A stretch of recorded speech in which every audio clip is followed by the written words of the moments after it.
Hello everyone, welcome to Easy Vidya channel. Easy Vidya channel में आपका स्वागत है। आज पढ़ेंगे नई समीक्षा। और नई समीक्षा किसने इजाद की, नई समीक्षा के जन्मदाता कौन आलोचक हैं और कौन साहित्यकार हैं। न्यू क्रिटिसिज्म, नव आलोचनावाद। नई समीक्षा का प्रयोग सर्वप्रथम जोएल इलियास स्पिंगर्न ने किया था, जो 1875 से 1939 ईस्वी के मध्य में थे। इन्होंने सन 1911 में यह प्रयोग किया था नव आलोचनावाद का। इसकी परिभाषा जॉन क्रो रेनसम ने अपनी पुस्तक द न्यू क्रिटिसिज्म में सन 1941 की भूमिका में प्रस्तुत की थी। आरंभ में काफी समय तक और कुछ अर्थ में अंत तक भी नई समीक्षा का स्वरूप अधिक स्थिर नहीं हो पाया। F.R. लीविस, जो कि कैम्ब्रिज यूनिवर्सिटी में शिक्षक रहे, लीविस ने साहित्य में नैतिक गहराई का समर्थन किया और वो अपनी 1948 में प्रकाशित बुक द ग्रेट ट्रेडिशन के लिए जाने जाते हैं। द ग्रेट ट्रेडिशन उनकी बहुत प्रसिद्ध पुस्तक है। F.R. लीविस के साथ साथ यावोर विंटर्स आदि अनेक लेखक, जिनकी समीक्षा में नवीन दृष्टि का उन्मेष, आधुनिक भावबोध और कविता को कृति के रूप में समझने परखने की आकांक्षा थी, नई समीक्षा के वृत्त में परिगणित होते रहे। ये सभी साहित्यकार नई समीक्षा के वृत्त में परिगणित होते रहे। जिस समीक्षक में परंपरा प्राप्त रोमानी अथवा भावप्रवण काव्य चेतना से भिन्न नई काव्य चेतना का उन्मेष दिखाई दिया, उसी को नया समीक्षक मान लिया गया। किंतु चौथे दशक के अंत में अमेरिका के साहित्यिक क्षेत्र में पहुंचकर यह प्रवृत्ति प्रायः लक्षणबद्ध हो गई और एक विशिष्ट समीक्षा दृष्टि का प्रतिनिधित्व करने लगी। जिस किसी भी समीक्षक या आलोचक में परंपरागत रोमानी अथवा भावप्रवण काव्य चेतना से भिन्न नई काव्य चेतना का प्रभाव दिखाई दिया, उसी को नया समीक्षक मान लिया गया। किंतु चौथे दशक के अंत में अमेरिका के साहित्यिक क्षेत्र में पहुंचकर यह प्रवृत्ति प्रायः लक्षणबद्ध हो गई और एक विशिष्ट समीक्षा दृष्टि का प्रतिनिधित्व करने लगी। सामान्य रूप में समीक्षा के उन्नयकों में अमेरिका के जॉन क्रो रेनसम, एलन टेट, जिनका जन्म 1899 ईस्वी से और उनकी मृत्यु 1979 ईस्वी में, एक प्रसिद्ध अमेरिकी कवि एलन टेट निबंधकार, उपन्यासकार और साहित्यिक आलोचक थे। उन्हें 20वीं सदी में न्यू क्रिटिसिज्म, नव आलोचना के प्रमुख प्रतिपादक के रूप में जाना जाता है। उनकी सबसे प्रसिद्ध कविता ode to the Confederate dead और उपन्यास द फादर्स है। उन्होंने द फादर्स के नाम से उपन्यास लिखा। रिचर्ड डोडरिज ब्लैकमोर एक प्रसिद्ध 19वीं सदी के अंग्रेजी उपन्यासकार थे। उन्हें मुख्य रूप से उनके सबसे लोकप्रिय उपन्यास लोर्ना डोन के लिए जाना जाता है।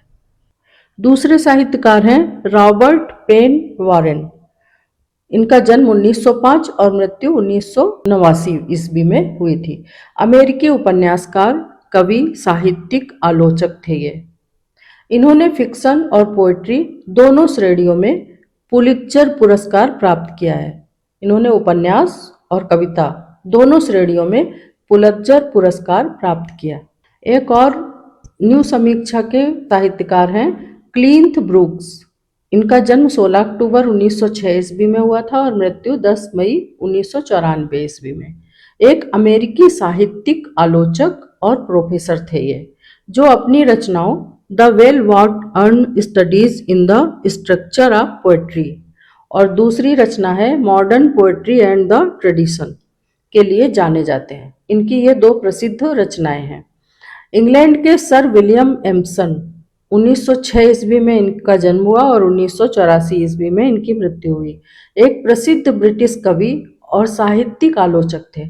उन्हें न्यू क्रिटिसिज्म परंपरा का प्रमुख प्रवर्तक माना जाता है। 7 टाइप्स ऑफ एम्बिग्विटी इनकी प्रसिद्ध और क्रांतिकारी आलोचनात्मक रचना है। ये बात नहीं कि इन सबके सिद्धांत पूर्णतः अथवा प्रायः समान हैं, किंतु काव्य और उसकी समीक्षा के सिद्धांत कतिपय मौलिक तथ्यों के विषय में एक मत है। संक्षेप में मूल तथ्य इस प्रकार है। कविता मूल पदार्थ है, विचार या भाव नहीं है। वो अपने आप में एक विशिष्ट अनुभव है जो अपने रूप में सर्वथा भिन्न है। ये सभी साहित्यकारों का मूल तत्व है। कविता मूल पदार्थ है, विचार या भाव नहीं। इस विचार से सभी साहित्यकारों या कवियों के विचार मेल खाते हैं। वो अपने आप में एक विशिष्ट अनुभव है जो अपने रूप में सर्वथा भिन्न है। दूसरा है नैतिक, सामाजिक, ऐतिहासिक तथा अन्य प्रकार की असंबद्ध धारणाओं को बीच में लाकर इस अनुभव से सर्वथा अभिन्न है। आलोचक का कर्तव्य क्रम है किसी कृति के समग्र रूप और अंगों के अंतः संबंधों का विश्लेषण कर उसकी जटिल संरचना का विश्लेषण करना। कलाकृति का रूप ही समीक्षा का वास्तविक विषय है और इस रूप की अपनी वास्तविक स्वतंत्र सत्ता है। वो किसी अन्य अर्थ का वाहन मात्र नहीं है, या ये कहना चाहिए कि कलात्मक संरचना का समग्र अर्थ रूप में ही निहित होता है। एलन टेट के शब्दों में ऐतिहासिक पद्धति का विरोध अथवा उसकी उपेक्षा की भावना ही नई समीक्षा का मूल लक्षण है। ऐतिहासिक पद्धति में दो प्रमुख दोष रहते हैं। वो या तो विचार के संदर्भ में कविता का मूल्यांकन करती है या भाव के संदर्भ में इनमें से पहले को नई समीक्षा में वैचारिक हेत्वाभास और दूसरे को रागात्मक हेत्वाभास कहा गया है। ऐतिहासिक अथवा उसके समान धर्म अन्य समीक्षा संप्रदायों का प्रत्यक्ष या अप्रत्यक्ष रूप से विवेच्य विषय रहता है। विषय मानव जीवन के किसी न किसी पक्ष के काव्य की संगति या अनुरूपता, किंतु नई समीक्षा का आधार है काव्य की संरचनात्मक अन्विति, अर्थात काव्य कृति के अंगों का परस्पर संबंध एवं समंजन, क्योंकि काव्य सत्य है, समन्वित है, न कि संवादित। इसका अभिप्राय यह है कि नई समीक्षा यह मानकर चलती है कि कविता एक स्वतंत्र कृति या कला वस्तु है, अपने से परे किसी विचार या अनुभव की व्यंजना नहीं है। उसकी अपनी वस्तु सत्ता या गोचर सत्ता है, अतः उसमें शब्द अर्थ का विशेष और मूर्त प्रयोग ही होता है, सामान्य या साधारणीकृत नहीं। इसका एक और विज्ञान के अमूर्त प्रत्ययों या सूत्रों से विरोध है और दूसरी ओर दर्शन की सामान्य धारणाओं से।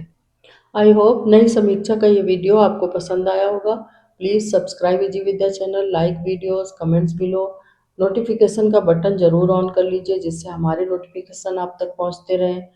Thank you for watching.